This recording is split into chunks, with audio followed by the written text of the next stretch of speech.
se enreda un poco todo esto con el Congreso Nacional, que conocemos que vía decreto, pues a veces más bien se enredan más las cosas y no todo en Honduras se soluciona solo vía decreto. Pero esto hace que se torne aún más complejo. ¿Cree realmente que podamos ver algunos resultados, pero que realmente qué se necesita cambiar? Porque vemos que en apariencia se cree que hay voluntad del gobierno, pero no da resultados y esto se torna un tanto contradictorio. Bueno, eso me recuerda como cuando una persona quiere bajar de peso y dice, yo tengo que bajar de peso y siempre está comiendo todo, ¿no? Y lo está diciendo todavía así. Hay un dicho muy interesante que he aprendido y es que en Latinoamérica, ¿verdad?, los decretos sirven para encubrir secretos. Y entonces, usted mismo lo ha dicho, cuando se enredan y más bien generan más, al final el secreto no sale a luz, ¿verdad? Y aquello que se quería encubrir, ahí tenemos ese problema. Es muy interesante la forma en que se dice. Y tenemos que aprender acerca del qué papel cumple el Congreso Nacional. Porque el Congreso Nacional aquí es muy determinante acerca de esto, ¿verdad? En su alianza operativa, vamos a llamarle así, no la voy a llamar política, ¿verdad? Eso tiene otro enfoque, pero operativa se supone que debería de estar con el poder ejecutivo y poder el legislativo en una forma congruente, coherente, atendiendo a este problema. Pero si empieza más bien a darse herramientas jurídicas donde en vez de unirse, lo que va a provocar son como situaciones de que me está invadiendo mi forma de trabajo, está haciendo incidencia, o aquí vamos a colocar personas, volvemos otra vez a más de lo mismo, con lo mismo, y esperar que salgan resultados diferentes. Yo creo que no, ¿verdad? Es necesario cambiar, necesitamos vientos frescos, es necesario abrir la ventana, el aire está viciado ya, ¿verdad? Es necesario introducir lo que es aire fresco para lo que nosotros estamos haciendo. Ciertamente va a haber mucho trabajo que hacer de esta comisión, ¿verdad? La esperanza es la composición que se tiene a nivel nacional e internacional y también de que tantos policías formados, ¿verdad?, con todo lo que corresponde, que respetan un uniforme, que aman su uniforme, que aman el llamado que la patria les ha dado, pues puedan poner también de su parte y que puedan al final resolver esto. Hay una máxima que debe de considerarse en cuanto a lo que es la organización.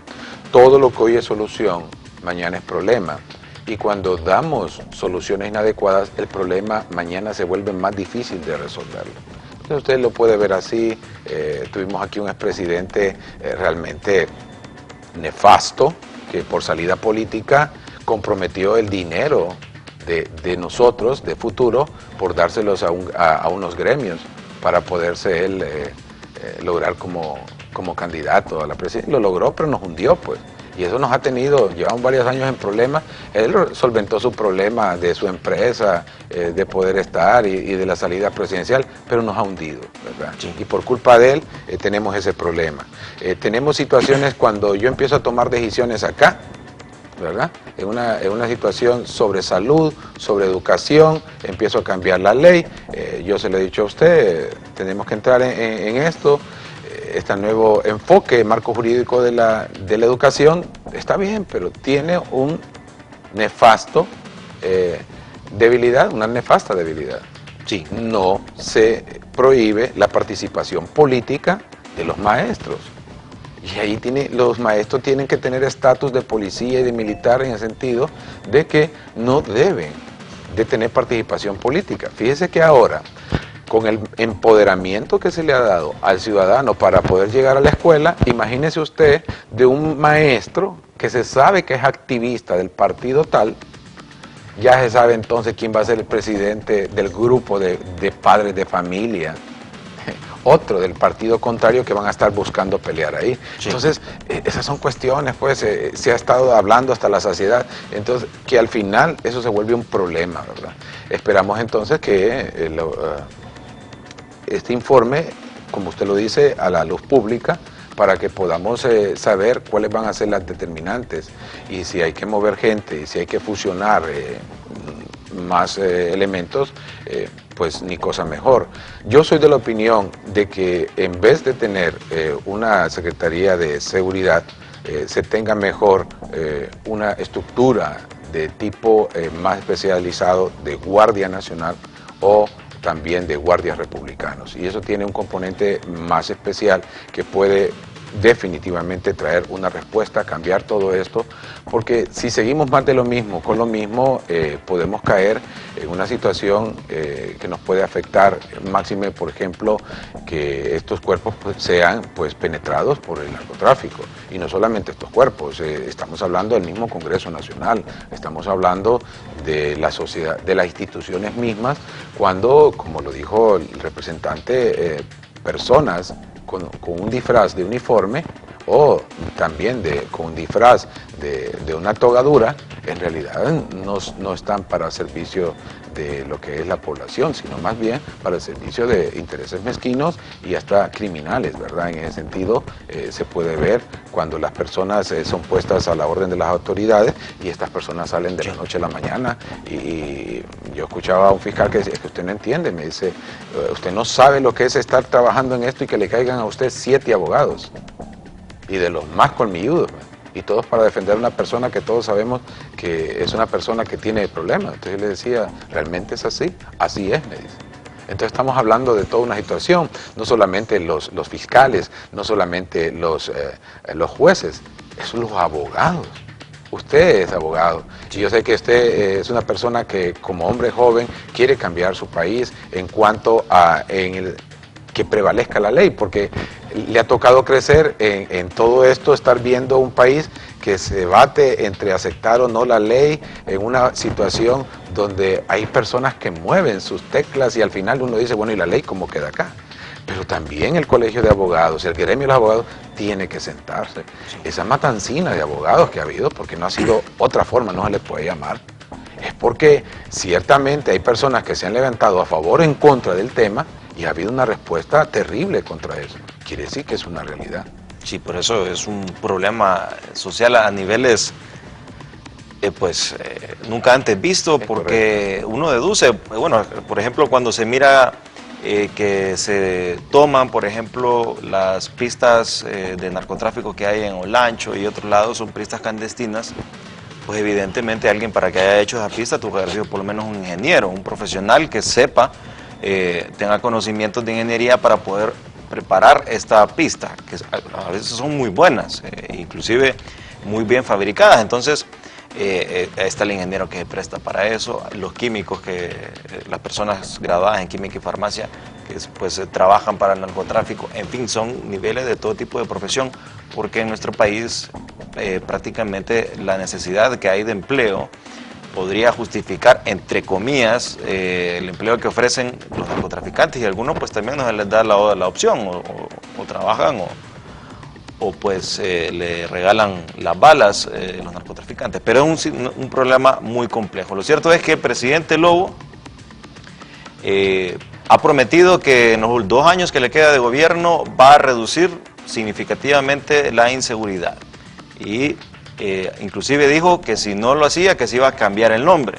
Dice, se iba a dejar de llamar Pepe Lobo o Porfirio Lobo Sosa, si no en los últimos 2 años no hacía algo y reducía la inseguridad. Pues esto ha hecho pues ya crear un debate, entre comillas, en el cual están algunos que dicen, bueno, el presidente Lobo es una persona de puño firme y de palabra que va a cumplir, y si dice que lo va a hacer es porque lo va a hacer, y dicen lo va a hacer y le dan el voto de esperanza y fe al presidente. Otros dicen, bueno, mejor que ya se vaya buscando otro nombre, porque si no hizo nada en estos primeros 2 años, mucho menos lo va a hacer en los otros 2. Esperamos que sea así, que permanezca con el nombre y que haya más seguridad en el país. Nos hablaba el doctor pues que necesitamos nuevos aires, y la oportunidad que hay para tener nuevos aires son las elecciones, pero también las elecciones se ha vuelto algo espinoso. El Tribunal Supremo Electoral ha dicho que se decide el gobierno qué tipo de sistema queremos de tener, democrático o qué, porque dicen no tienen el apoyo para poder realizar las elecciones, y más aún que ahora hay surgimiento de nuevos partidos políticos. La idea es que en las elecciones pues se vote por las personas nuevas, por lo menos, en el cual pues no sepamos qué podría haber, pero por lo menos identificar cuáles son las personas en el Congreso y los otros lugares donde se toman malas decisiones. El pueblo pues tiene la posibilidad de ya no darles el voto de confianza porque han fallado. Vamos a hablar sobre este tema electoral al volver. Primero vamos a esta pausa comercial y regresamos con el doctor Omar García para abordar esta temática también sobre el año político. ¿Cuáles son las perspectivas? Ya regresamos. Los decretos sirven para encubrir secretos. Y entonces, usted mismo lo ha dicho, cuando se enredan y más bien generan más, al final el secreto no sale a luz, ¿verdad? Y aquello que se quería encubrir, ahí tenemos ese problema. Es muy interesante la forma en que se dice. Y tenemos que aprender acerca del qué papel cubre. Se enreda un poco todo esto con el Congreso Nacional, que conocemos que vía decreto, pues a veces más bien se enredan más las cosas y no todo en Honduras se soluciona solo vía decreto. Pero esto hace que se torne aún más complejo. ¿Cree realmente que podamos ver algunos resultados, pero que realmente qué se necesita cambiar? Porque vemos que cumple el Congreso Nacional. Porque el Congreso Nacional aquí es muy determinante acerca de esto, ¿verdad? En su alianza operativa, vamos a llamarle así, no la voy a llamar política, ¿verdad? Eso tiene otro enfoque, pero operativa se supone que debería de estar con el poder ejecutivo y poder legislativo en una forma congruente, coherente, atendiendo este problema. Pero si empieza más bien a darse herramientas jurídicas donde en vez de unirse, lo que va a provocar son como situaciones de que me está invadiendo mi forma de trabajo, está haciendo incidencia, o aquí vamos a colocar personas, volvemos otra vez a más de lo mismo, con lo mismo. En apariencia se cree que hay voluntad del gobierno, pero no da resultados, y esto se torna un tanto contradictorio. Bueno, eso me recuerda como cuando una persona quiere bajar de peso y dice, yo tengo que bajar de peso, y siempre está comiendo todo, ¿no? Y lo está diciendo todavía así. Hay un dicho muy interesante que he aprendido, y es que en Latinoamérica, ¿verdad?,